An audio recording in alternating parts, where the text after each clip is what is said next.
ইরানে এখন যে আক্রমণ হলো, সর্বোচ্চ নেতাকে এইভাবে প্রকাশ্যে হামলা করা, হত্যা করা হলো, ওনার ফ্যামিলি শুদ্ধ। কয়েকদিন আগে সাদ্দাম হোসেনকে হত্যা করা হয়েছে, লিবিয়ার গাদ্দাফিকে হত্যা করা হয়েছে। ওদের কিন্তু এই যে অ্যাগ্রেসিভ মনোভাব, এটা এখন পরিষ্কার বুঝতে হবে। আল্লাহর সাহায্য ছাড়া এই সাম্রাজ্যবাদী, এই দাজ্জালীয় সভ্যতার মোকাবেলা করা কারো পক্ষে সম্ভব নয়। বাংলাদেশের জন্য একটা অশনি সংকেত। ওরা এখন যা চাইবে, ওরা বলবে তোমার পায়ের নিচে তেল আছে, আমাকে তেল দিয়ে দাও, দিতে হবে।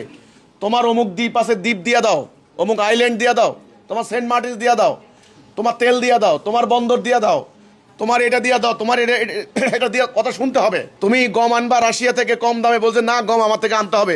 যদি কথা না শোনো, প্রথমে স্যাংশন দেবো, এম্বার্গো দেবো, তারপরে কথা না শুনলে বোম মেরে উড়াই দিব, কথা শেষ।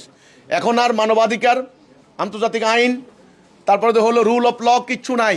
এথিক্স নাই, কিচ্ছু নাই।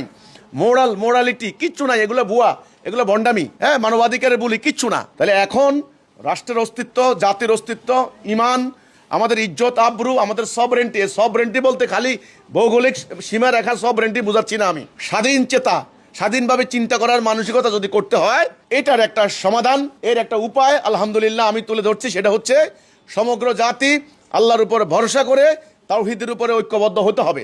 সমগ্র জাতি হবে একটা, নেতা হবেন একজন, সমগ্র জাতি একটা নির্দিষ্ট লক্ষ্যে পরিচালিত হবে। আজকে দেখেন, ইরানে সর্বোচ্চ ধর্মীয় নেতাকে হত্যা করা হয়েছে। ইরানের ভেতরে আবার মিছিল হচ্ছে, এরা খুশিতে মিষ্টি বিতরণ করে। তো কাজেই ব্যাপারটা কিন্তু এই ধরনের যদি ইন্টারনালি ক্ল্যাশ থাকে, নিজেদের মধ্যে হানাহানি থাকে, আমরা অলরেডি এক দল আরেক দলের বিরুদ্ধে, এক ফেরকা আরেক ফেরকার বিরুদ্ধে, এই যে হিজবুত তৌহিদের বিরুদ্ধে দেখেন অনেক মোল্লা মুন্সি কিন্তু শুরু করে দিয়েছে ফতোয়া। তো তাহলে এবারে নির্বাচনে জামাতের বিরুদ্ধে হেফাজতের আলেমরা তারা ফতোয়া দিয়েছেন জামাত হচ্ছে কাফের, এদেরকে ভোট দিলে ইমান থাকবে না, বলছে না এটা?